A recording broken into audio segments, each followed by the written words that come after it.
Nagtataka rin po yung ating mga kababayan, bakit daw po uutal-utal? Hindi po ba yan senyales ng pagiging binabanggit po ng ating Pangulo? Unstable ang kanyang really, mental process. Kasi yun yung isa sa notice na maraming mga... Sinabi mo na sa utak ko. Na mga kababayan, bakit ganito si ano? Ako din, gano'n ang naging impression ko. Yun agad-agad kargado ba to? Bangag ba to? Yun talaga yung naisip ko na nakita ko yun Kasi kung hindi ka bakit ang napakahirap mo magsalita ng diretso sa simpleng tanong, di ba? That it really cannot, that's why this is what, I'm sorry, I interrupted you, but this is what it means kasi, yung kahalagahan, nung forthcoming ka, with after that very, the controversial statement of the former president that the president is a drug addict, di ba? Sinabi niya yun So, what does that mean, no?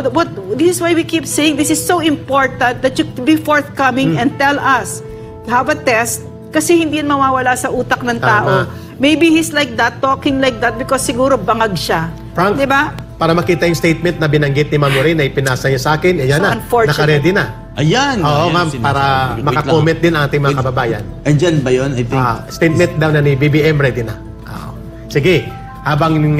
sige, let's... if it's okay already, ipasok na po natin na naging payag ni BBM exactly. Nakita ko to through kay Ma'am Lorraine kagabi. Sige, pasok po natin. Go, fire! We don't know yet. We haven't made those decisions yet. But I think as of now, the People's Initiative is they're continuing, but that's not. I don't know if that is still one of the options that remains to us. Wow. Did anybody understand what he said? I mean, can you please forward to us and tell us what he really truly meant? Nobody could understand what he was saying. You want to play it again, ma'am? Isa pa. Can we play it one more time para mas makita pa natin natin mga kababayan? Yung mas malinaw-linaw na audio, please. One more. We don't know yet. We haven't made those decisions yet. But I think as of now, the People's Initiative is they're continuing, but that's not. I don't know if that is still one of the options that remains to us. Continuing, but it doesn't know. Continuing, but I don't know if it's an option. Contradicts himself, no? At na-slip of the tongue si Salceda, Congressman Salceda from Bicol. Sabi niya, no, the signature campaign is ongoing. It shall be submitted because it is the instruction. Sino nagbigay ng instruction, Congressman Salceda? Please. If you will replay ang statement niya sa press briefing, sabi niya, very glaring. Very glaring. There is an instruction that it shall continue ang signature drive. So, klaro, Salceda is taking instruction ang mga congressman. Saan? Minimum kay Speaker Martin Romualdez yan. And, maximum from the President. Kasi ang lakas ng loob nila, may en banc resolution ng COMELEC na pinapatigil. Hindi na dapat ipagpapatuloy at walang petitioner na lumalantad. Even sa Senado, hindi makita si Atty. Anthony Abad. Booking sa Senado na sila ang may pakana. And yet, makakapal ang magpagmumukha nila na lokohin ang mamamayan at sabihin na there is an instruction that it shall continue. So, one of the traits na talaga highly underrated, no? Yung kapasidad na mahiya ka.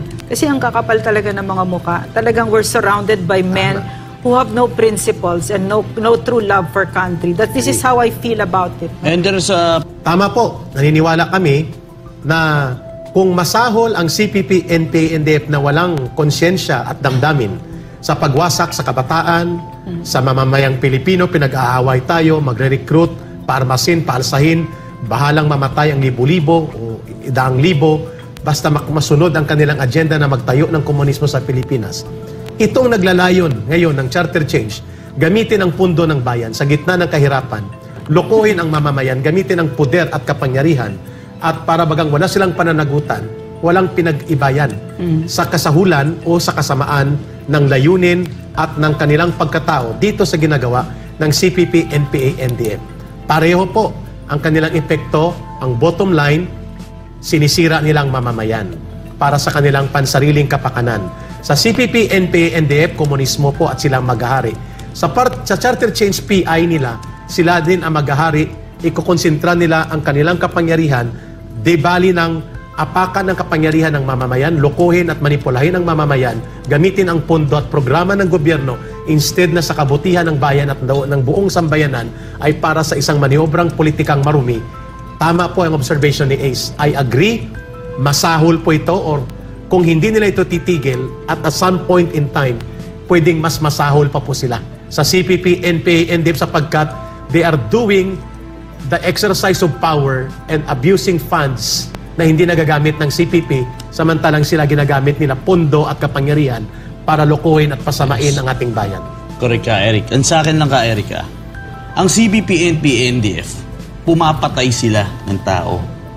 And stealing money from the government is equivalent to the lives of many Filipino people who are in need of money. Yung mga government, mga proyekto po natin na kinakailangan ng ating mga kababayan na naghihirap, hindi lang po dito sa syudad, bagkos sa kanayunan. Maraming namamatay dahil sa kagutom, sa kawalan ng proyekto na dapat nasa kanila. At ngayon ay ibinubulsa po ng nandyan sa may lakas na may nasa gobyerno. Kaya pagtitignan ko ang aking pagbabasihan ko, Ma'am Lorenca, Eric, is equivalent na rin to sa pagpatay.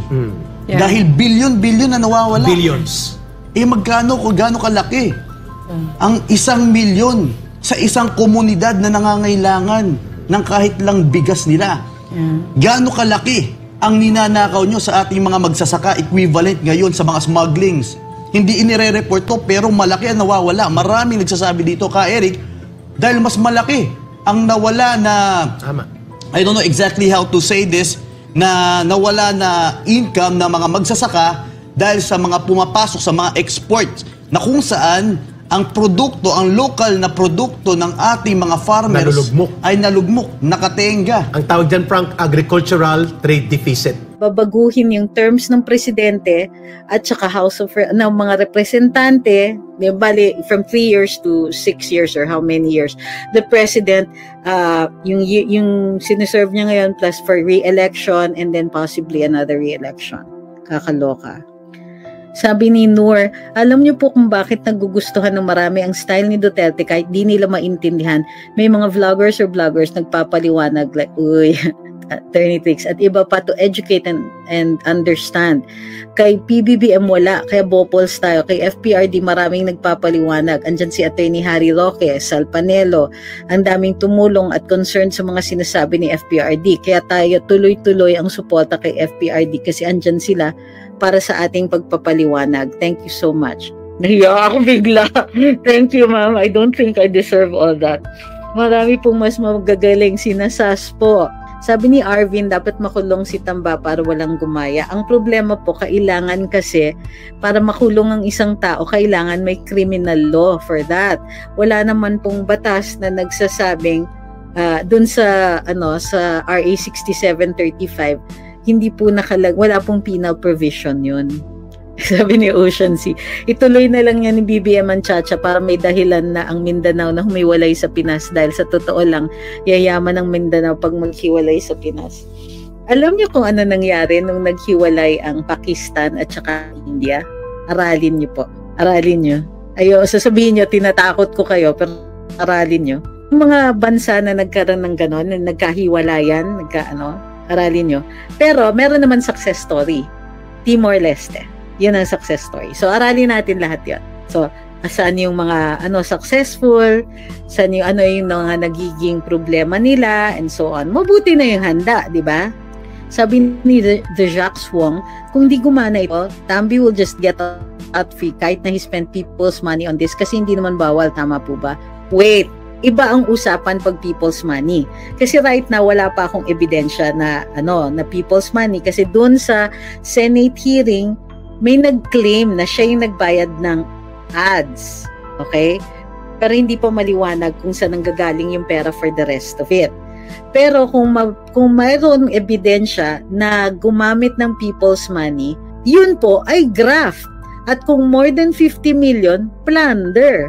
So, meron. Hindi, bakit mo naman sasabing hindi bawal? Ginamit mo yung term na people's money. Ang sinasabi dito ng previous question was not about money, pero na Congress initiative siya.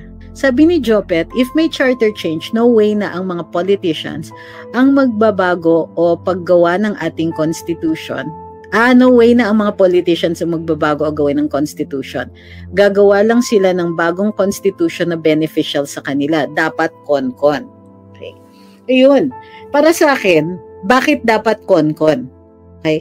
Meron tayong ilalatag kung ano yung mga solusyon sa ilang mga problema natin. So, ang suggestion ni SAS, no, na pag-usapan namin ni SAS dati is mag-identify tayo ng certain regions na magiging parang laboratory experiment natin in federalism. Okay. Doon, umpisahan natin, bibigay natin lahat ng pagkakataon. Yung economic opportunities, infra, and so on, ipayagan natin sila.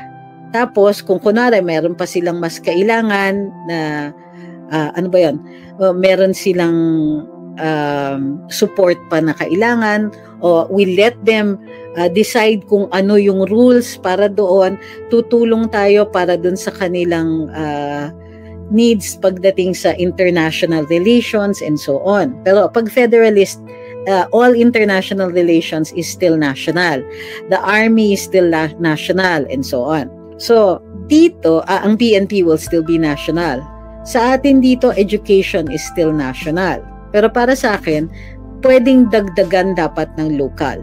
Okay? So, maggawa ng, and the only way we can do this is through charter change.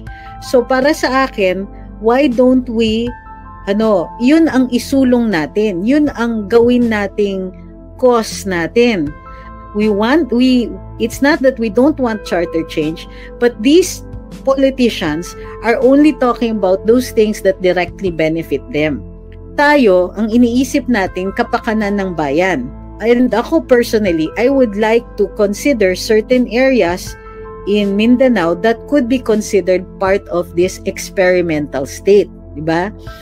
Gawin din natin for ang BARM, meron na silang rules. So, tignan natin rin, as BARM evolves, kung it succeeds. Diba?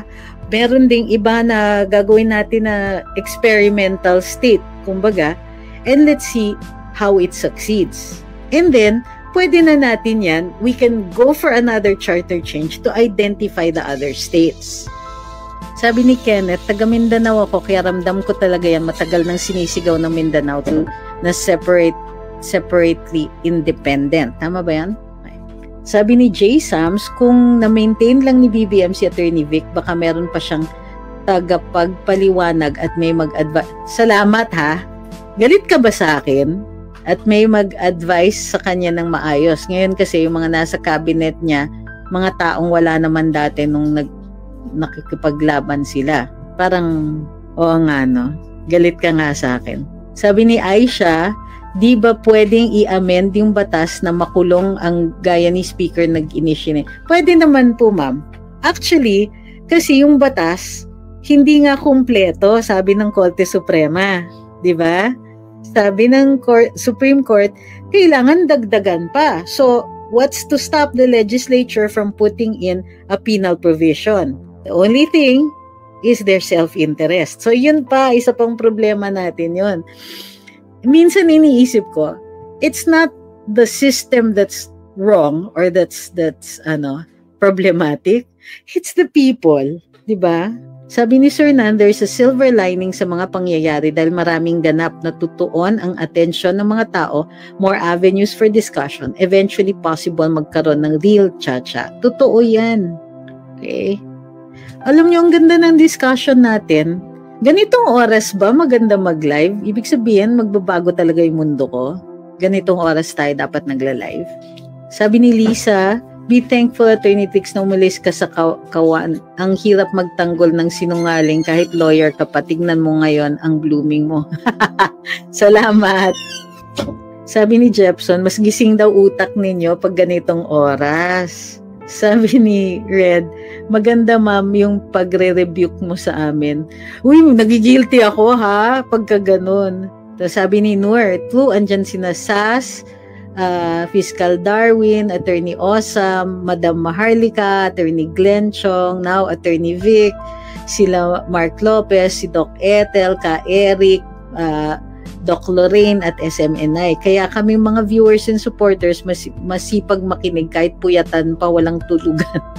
Now, hindi na boring kasi